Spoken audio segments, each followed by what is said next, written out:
Hello everybody and welcome back. My name is Winback and we are back today with another episode of the Grim Dawn Newcomer's Guide. For anybody keeping track, we are on the 9th episode in the series and we're going to be starting down the quest line to get us our very first key dungeon. So if you'll recall, key dungeons are the roguelike dungeons in Grim Dawn that can only be accessed with a skeleton key and they do not permit you to die. I'll dive a bit more into detail on all of the key dungeons in the next episode, but today we're going to be starting up the quest to actually find the first one, and I'll show you the path that you need to follow to get there. Now, ultimately, we are getting the quest to head over to Homestead with Barnabas for the main storyline of the game, and that is going to end the first part of Act 2 with the bandits and Cronley and all that stuff. So we've got all the quests completed for the most part over there. Gonna do a quick, easy monster shrine right before we head into the underground for the Arkovian undercity, but pretty indicative of the kind of enemies that we're gonna be running into. The big skeletal monstrosities and all sorts of cool stuff. I mentioned it in the last video with that enemy type, but those big gargantuans themselves can root you for days, especially if there are multiples of them. So remember that if you are a melee class, you can get stuck even if you have movement abilities, and if you're a ranged class and you're squishy, those guys are going to be absolutely horrifying. So take that as you will. But anyway, where were we? So oh yeah, now the key dungeon itself, this is one of the things that I personally on my very first playthrough missed because I was just blasting through everything. I actually missed the path. I got the bad coin flip on the path that I took, and that's a shame because it is actually really exciting to find this kind of naturally on your playthroughs. Eventually, I happened upon it with another character at some point, and I was like, oh my god, I didn't even know this was here. I'll never look at this game the same again. And that feeling is really, really prevalent in Grim Dawn, but since you're watching this video, I'll walk you through where to find it so you don't miss it, so you can have all of the good grindy nature built within. Yeah. Oh, right, and before we do anything, though, since we've already accepted the quest line, we've already gone down into the Undercity, this is where you're going to need to kill the enemies in order to continue the quest line. But before we start talking anything further about that, I do want to make one thing very clear when it comes to leveling. And I haven't mentioned this thus far in the series, which is my bad, particularly, but we're going to get to the part of the game where you're going to start hitting level 40 and 50 once you get into Act 3 and Act 4. And you may be tempted to switch the game's difficulty up to the next tier, or maybe check the veteran box because you think that you're going to get more gear or you're going to get better XP, something like that. But don't do that. Now, this could be your first or your 500th character, and this will still apply.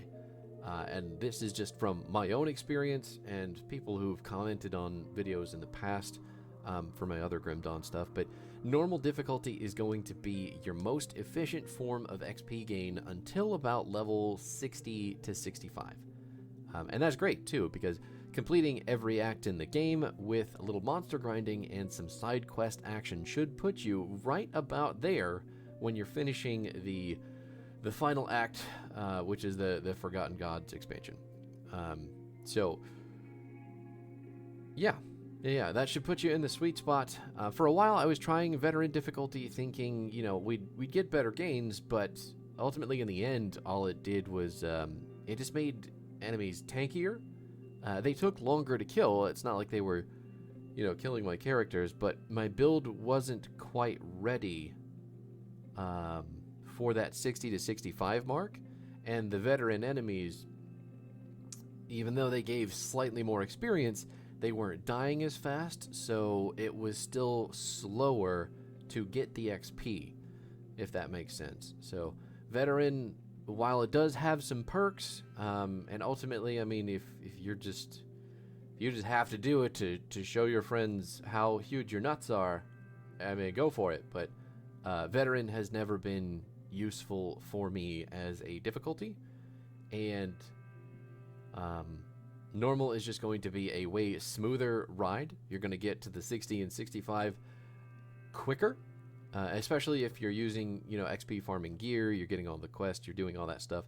The moral of the story is just to ignore veteran, stick with normal, finish the game, and then once you've got the game completely done, push yourself up to expert, as long as, you're still realistically killing mobs and enemies fast enough. But then expert will start getting you the bigger XP gains. You get access to all the quests all over again, which will now give you more XP because they are higher in difficulty, and the gear is much better on expert than it is in veteran and normal. So that is what you want to do.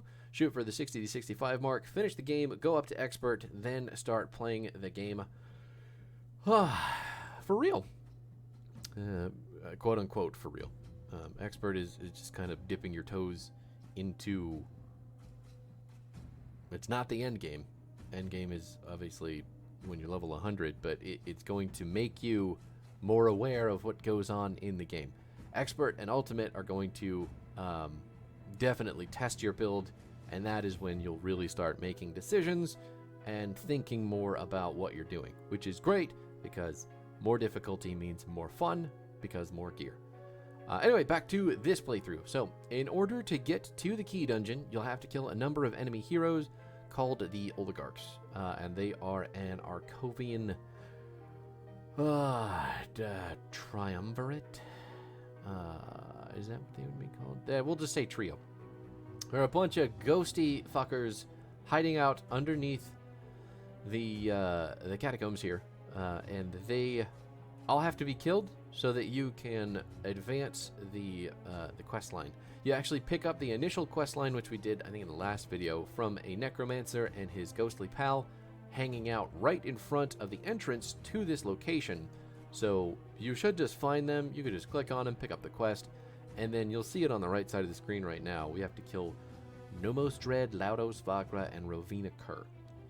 So once all of those are dead, the necromancer's buddy will show up in a new location, give us a new quest line, and then once we complete that, we'll have access to the key dungeon.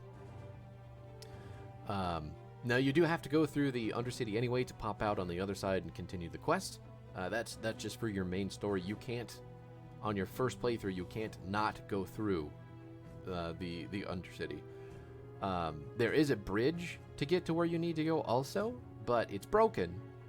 And the only way to fix it is on the other side of the bridge. So there's like a bridge repair site, but you have to go all the way around, fix it, and then you have that little shortcut between the areas, which doesn't make a bit of difference because you still need to get over there, so you can see where the issue comes in.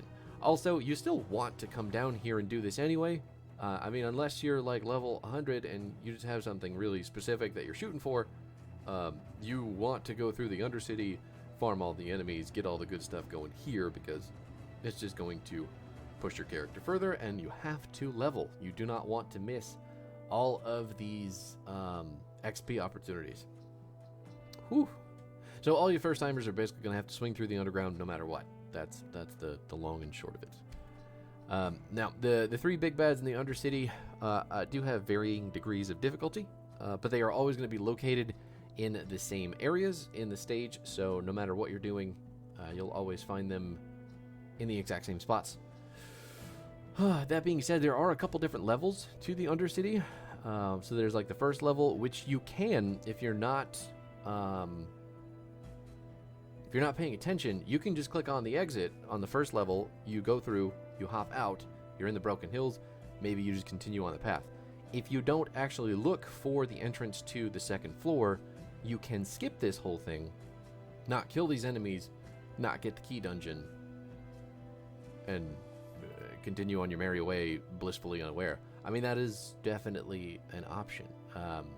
But since we're trying to show you where it is, remember, if you see that very first door, the easy one to find on the first level of the Arkovian undercity, skip it, because that's not the door that you want. You want to find the other door that takes you further down. Whew. All right, so yes, anyway, so we have to kill all 3 of them. I believe 1 is located on the upper floor, and then 2 will be located on the lower floor. Don't be like me and forget to kill the 3rd one. This is... Oh, I don't remember which one this is specifically, but they are always located here. Rovina is always located here. She is ranged. She will freeze you. It is a pain in the ass. And then I believe Vagra, the 3rd one, is... I want to say he's like Aether damage. He rains little meteors. He's melee. He's very, very annoying to deal with because you do have to dodge the meteors unless you have a big resistance to them. But again, varying degrees of difficulty. The first one, Nomos, it wasn't really difficult. I didn't even pay attention to it on the screen while it was happening. Rovina, more difficult for sure because she can CC you for longer. And then Vagra is further in the Undercity and more difficult because of the damage that he does. And I believe he's much more tanky than the other 2 as well. But we're going to hop down into the 3rd level of the Undercity. Try and find him. And then continue on the quests. I'm just going to take a drink real quick.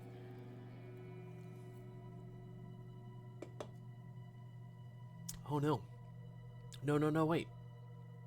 He's on the 2nd floor. They're both on the 2nd floor. This is where I forgot. So in the playthrough, I didn't go and find him because my brain was just like, oh, the 2nd floor is done. We got the one here. It'll be in the next one. No. On the 3rd floor, again, if you're not like me and you manage to kill all 3 of the bosses in the 2nd floor, you'll happen upon this man. This is Kilrian, the Tainted Soul. Kilrian is an asshole. Not only does he do stupid amounts of damage and is extremely tanky and summons people, he is actually a boss that you have to farm repeatedly. This is a boss that you're going to want to remember because he's the only guy that drops a very, very special component called Kilrian's Shattered Soul. Now, Shattered Soul, I think it's got like a 25% drop rate from him, but it is extremely important for a lot of recipes, whether they are relics or gear, components, stuff, all sorts of stuff that you need to craft. And it didn't drop one for us, which is really, really disappointing. But that is kind of what you're going to notice with Kilrian. The other thing is the devotion shrine that is here. I'm just going to grab this one because I don't want to venture all the way back down into the bottom of the pit. So we're just going to pick it up now. And it's not going to be in the devotion shrine episode if I do that. So just remember this one's here. And then when we go further beyond for the key dungeon quest, there is another devotion shrine in those pits as well. So that'll be 2 that we're going to pick up that are off of your main quest line path that you will happen upon. So yeah. Anyway, back to Kilrian. So that enemy specifically, the component itself, really super mega important for some late game recipes. And if you are just playing through the game and you get lucky enough to get it on normal, the component itself is actually pretty good. It gives you an ability that it does pretty strong amounts of damage, and the damage that it is buffing for you is pretty significant. So just remember, if you do put that component on chest armor, always salvage it. Make sure that you get it back because, again, the amount of people who have complained about getting Kilrian's Shattered Soul is very, very high, because it is really... I don't know if it's still as difficult as it was, but I remember being really annoyed at how often I had to go down there and fight that guy to get that thing. Just a massive pain in the testicles. So, yeah, all that being said, there's your cautionary tale. Kilrian's Shattered Soul, really important component. Never get rid of it unless you're using it for a recipe that you need. And at that, well, right now I have to go back down here and kill Vagra still, so, because I forgot him. So we just got the map zoomed all the way out so I can find him as quickly as possible. Smash through all the skeletons. There he is. He's you can see him in the mini map up there, top left. He's a little star. But we'll go. Oh no, he's in the second floor. That's right. The door was the star, and then Vagra will be on the side of the second floor that we didn't explore. Right here, nice and easy. Okay. Where are you? Please, just show up. Next room? Is it next room? He's standing next to, like, an altar. Yeah, there he is. It's this little church thing. Like, there's some coffins and a... He's always going to be in that area. If you look up on the map in the top right, you can see that area, that room, is always where he's going to be. Same thing with the other two from the upper floors. If you just find that room, if you find that thing that looks like... You might commit it to memory, you might not. I mean, they're always going to be in the same place, though. So as long as you're doing everything, you're exploring every nook and cranny, you're going to be okay. Oh, dropping the Aether Meteors again. Nice and easy. Got slapped. We're going to pick up a Burning Hatred that I think I want to use, but I probably won't, because I think my damage is going to drop off hard. I do want to transition over to more fire damage with this build, but right now we're a lot of physical because of the set pieces that we're using, and that will probably change in the next video. We'll talk about kind of where my build is at and what my thought process is, but yeah. Now that we made it out of the Undercity, though, and into the Broken Hills is the point where you'll either know what you're looking for, or you'll have a coin flip chance like I did to find it. A couple paths that'll take you where you need to go, but one is covered up intentionally, and the other is a fork in the road, so you might pick incorrectly. But one of the best parts about Grim Dawn is the map design, so finding new and unexplored areas is a massive dopamine boost, and I highly, highly recommend it. That being said, the area that you're currently seeing on the screen is a hidden area. I don't know if it's always been here, or if it was recently added, but... regardless, this the Corrupted Tomb is a quote-unquote dangerous domain. Enemies down here get a bonus, and they are more likely to kill you because of that bonus. But anyway, this area in particular is really cool because this is this kind of harkens back to the whole Arkovian undead history theme that's going on, and what would have happened if one of those oligarchs, those crazy royalty who can't die and go crazy, becomes a Chthonian worshiper. So this is like, this whole expansive area is just really cool for me because I like the lore, I like the Arkovian story, and then seeing it wrap back around to the Chthonians, and our main quest, our like one of our big bad guys in the universe that are trying to destroy Cairn is really, really cool. But all the enemies in this area will be Chthonian. They'll all be very, very angry, super tanky. Those big leech guys are a massive pain in the booty hole because they have very big health bars, and they can dish out some damage if you get surrounded. But there is a boss later on as well. I cannot recall her name, but we'll pick up some lore once we kill her, and get some insight. You know, it's up to you. A lot of people are bored by lore. I understand. You just want to punch things. I'll probably say this every time that I bring up lore in this series, but the lore in this game is really, really cool. It's just, it's so subtle in the background, and if you don't like reading, you probably won't like it, but that's unfortunate. Anyway, these big bad boys are the minions for the Naren Kur. Very close to Karen, which is on the nose, for sure. This boss will actually kill you pretty quickly, too, if you're not paying attention. Those, I can't remember what they're called, but the rocks that she summons that shoot the Chaos Lightning, if you don't have Chaos Resistance, will shred your soul from out of your nose.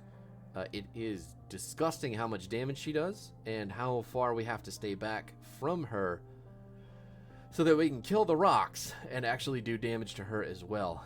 I haven't had to use potions in a lot of boss fights up to this point, so you can tell just from me using potions that she is a rough customer. With other builds, with less tanky builds that I've used at this stage of the game, at the same-ish level, she has killed me repeatedly.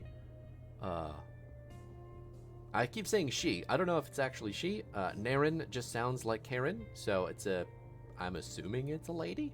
But it's also a skeleton with a shield and sword, and there's really no way to tell because the red lightning rocks keep shooting out of the ground, and I'm trying to not step on the sigil of consumption,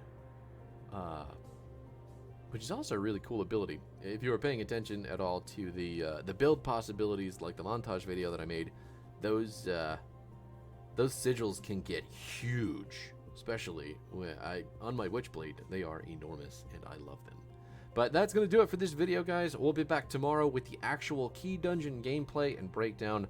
We'll talk more about that stuff. And there is some lore on the left side of the screen if you want to pause and take a look about the ravings of Naren Kur. But I'll see you later.